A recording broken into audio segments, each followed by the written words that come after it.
Aujourd'hui, on va discuter avec vous de la 6ème République parce que vous avez lancé récemment avec Mathilde Panot une pétition à l'Assemblée nationale pour demander un débat sur la 6ème République. Est-ce que vous pouvez nous dire déjà pourquoi demander ce débat ? Là, on est dans un contexte particulier qui fait que tout le monde se rend compte, je pense, que la démocratie est en danger, elle est sous grande pression.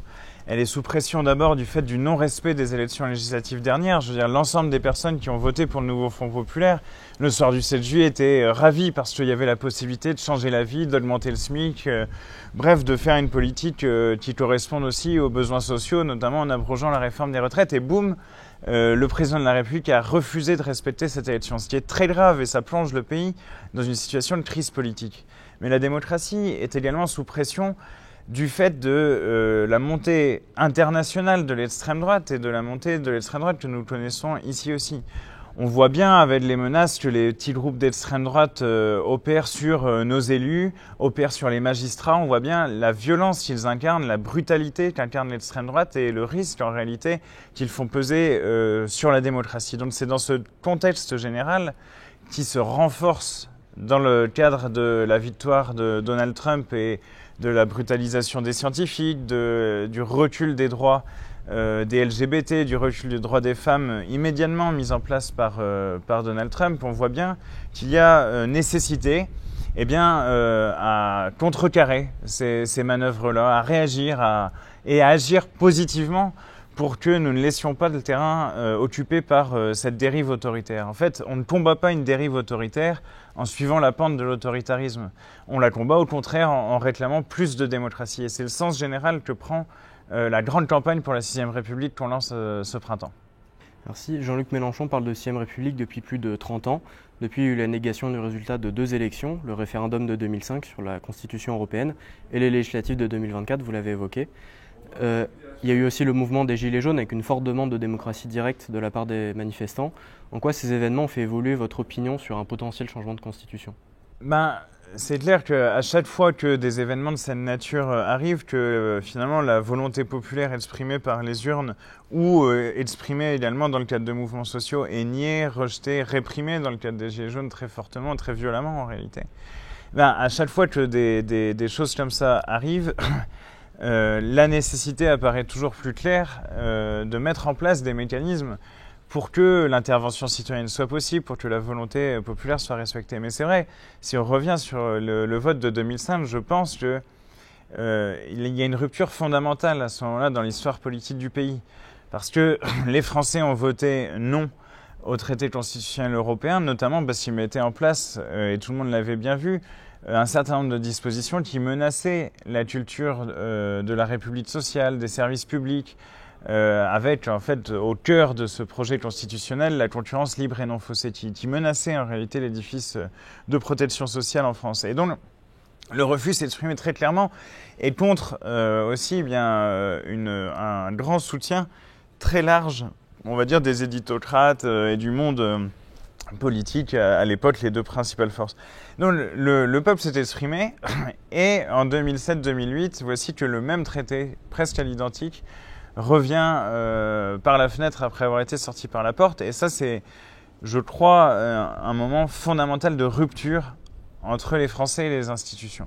Donc c'est, y compris pour dépasser cette situation de rupture, qu'on en appelle à de nouvelles institutions, c'est-à-dire il faut reformer un nouveau contrat politique, redonner du sens à ce qu'est une république sociale, à ce que peut être l'intervention citoyenne, à ce que doit être aussi le respect des libertés publiques et des mouvements sociaux dans le cadre d'une démocratie vivante. Et c'est vrai de la 5e République, avec la concentration de pouvoir dans les mains du président, elle ne permet pas cela. Elle permet en fait beaucoup d'abus de pouvoir. Et la critique de la 5e République, effectivement, est portée par Jean-Luc Mélenchon depuis une trentaine d'années, mais elle accompagne même sa création.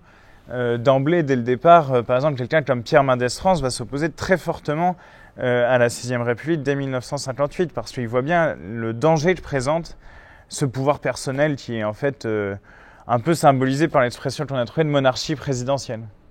Et vous proposez d'instaurer un référendum d'initiative citoyenne et un référendum révocatoire des élus. Est-ce que vous pourriez nous en dire un peu plus sur ces nouveaux modes de scrutin que vous voulez instaurer ?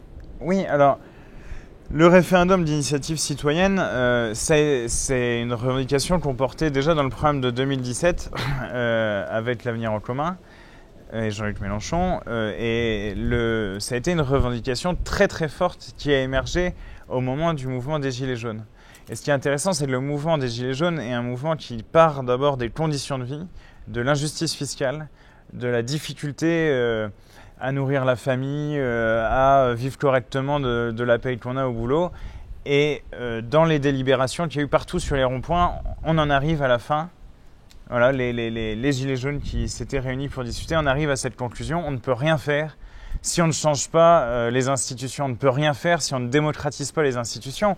Et ça, c'est une intuition géniale parce que oui, l'organisation actuelle du pouvoir organise la proximité entre l'exécutif, entre l'Élysée, le président de la République et le pouvoir de l'argent. Je veux dire, Bernard Arnault a appelé, par exemple, en juillet dernier, Emmanuel Macron pour lui dire « Oh là là, et tu mets pas le nouveau Front populaire au gouvernement ?»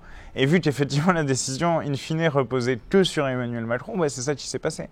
Donc les Gilets jaunes sont arrivés avec cette idée-là que le référendum d'initiative citoyenne était à mettre en avant. Pourquoi ? Pour proposer des lois, pour en abroger certaines. On pense par exemple à la réforme qui porte l'âge de la retraite à 64 ans, que personne n'a voté. Ça n'a pas été voté par l'Assemblée, les gens étaient contre, et puis on la passe quand même. Et aujourd'hui, il y a une majorité à l'Assemblée nationale contre, et on refuse de faire voter l'Assemblée là-dessus. Donc c'est un vrai gros problème démocratique. Donc on pourrait l'abroger. S'il y avait un référendum d'initiative citoyenne, eh bien elle serait déjà abrogée, cette réforme. Et pour la révocation des élus, en effet, parce que il y a des élus qui outrepassent. Alors il y en a qui trahissent leurs promesses, il y en a qui outrepassent leur mandat. Hollande, mon ennemi, c'est la finance. À la fin, ça fait la politique de l'offre comme Nicolas Sarkozy, une politique libérale qui a un échec complet. Donc il aurait pu être révoqué à mi-mandat, parce qu'à mi-mandat, c'était déjà clair qu'il faisait ça.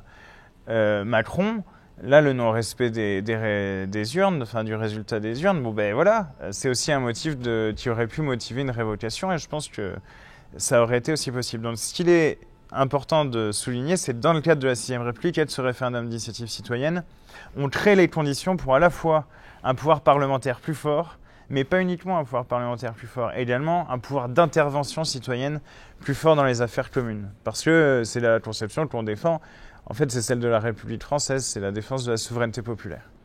Et entre 1958 et 2005, les différents présidents de la 5e République ont organisé en moyenne un référendum tous les 5 ans. Cependant, depuis 20 ans, donc avec le référendum de 2005, il n'y a plus rien. À votre avis, faut-il renouer avec cette pratique dans le cadre de la 5e République en attendant un potentiel changement de constitution ? Alors là, le président de la République lui-même a commencé à parler de « oui, je veux faire des référendums, on va faire des référendums sur plusieurs sujets ». Là, on a une question toute prête pour lui, c'est « êtes-vous favorable à la convocation d'une assemblée constituante pour passer à la 6e République ?» C'est ça le prochain référendum qu'il doit y avoir dans le pays, pour que les Français se prononcent sur la nécessité de transformer les institutions. Je pense que l'idée est largement partagée dans le pays. Et elle doit être largement débattue. On doit avoir aussi le débat sur quelles sont les priorités aujourd'hui en termes d'organisation démocratique des pouvoirs, l'échelon communal, l'importance de l'intervention citoyenne à l'échelon communal, quelles sont les priorités en termes de droits fondamentaux. Je veux dire, c'est une dimension essentielle de notre projet de 6ème République, c'est une nouvelle déclaration des droits, avec des droits personnels comme l'inscription du droit à changer de genre libre et gratuit à l'état civil. On a la règle verte pour que l'ensemble des politiques publiques soient aussi conformes à l'impératif qu'on ne peut pas épuiser les cycles longs de la nature comme ça, comme on est en train de le faire aujourd'hui. Bref, cette dimension, elle est fondamentale et je pense que ça doit être le prochain référendum dans le pays. Parce que si c'est pour pourrir l'ambiance avec un référendum sur l'immigration, comme il en a été question, on ne sait même pas pourquoi, ça c'est hors de question et ça serait encore une trahison du scrutin et un reniement du scrutin dernier qui a été un scrutin très net pour battre l'extrême droite. Et il existe dans la Constitution un dispositif qui s'appelle le référendum d'initiative partagée, qui permet de déclencher un référendum sans le soutien du président, si le projet est soutenu par 185 parlementaires et 4,5 millions de citoyens via pétition. Le nouveau Front populaire dispose de 308 parlementaires entre les députés et les sénateurs, et d'une base électorale de près de 10 millions d'électeurs au premier tour des législatives. Pourquoi pas essayer d'obtenir des victoires par cet outil-là, comme l'abrogation de la réforme des retraites, ou par exemple la convocation d'une assemblée constituante ? On peut toujours tenter de se saisir de cet outil, mais la complexité, c'est que cet outil, il a été presque créé pour que le référendum n'ait pas lieu à la fin. Parce que, y compris si vous réunissez le nombre de parlementaires et le nombre de citoyens nécessaires, l'Assemblée a le droit de rejeter le projet à plus tard. En fait, le référendum n'est pas automatique à la fin de ce référendum d'initiative partagée. Par ailleurs, 4,5 millions, c'est énormissime. Emmanuel Macron s'était engagé à un moment donné à baisser le seuil, ça n'a pas été le cas. Et c'est un vrai problème parce que c'est un outil qui est presque d'emblée inopérant. En revanche, ce qu'on essaye de pousser là à ce stade, c'est par un autre outil de participation qu'ils ont créé, c'est-à-dire des pétitions sur le site de l'Assemblée nationale. C'est ce dont vous parliez au départ, c'est la grande pétition qu'on a lancée avec Mathilde Panot pour la 6ème République et la convocation d'une Assemblée constituante. Eh bien, si l'on arrive à 100 000 signataires, il y a déjà un débat à l'Assemblée nationale. Donc ça oblige tout le monde à se positionner sur ce sujet. Donc là, c'est une pétition qui sert à quelque chose. Et je le dis à tous celles et ceux qui nous écoutent, faites-la signer autour de vous, partagez-la.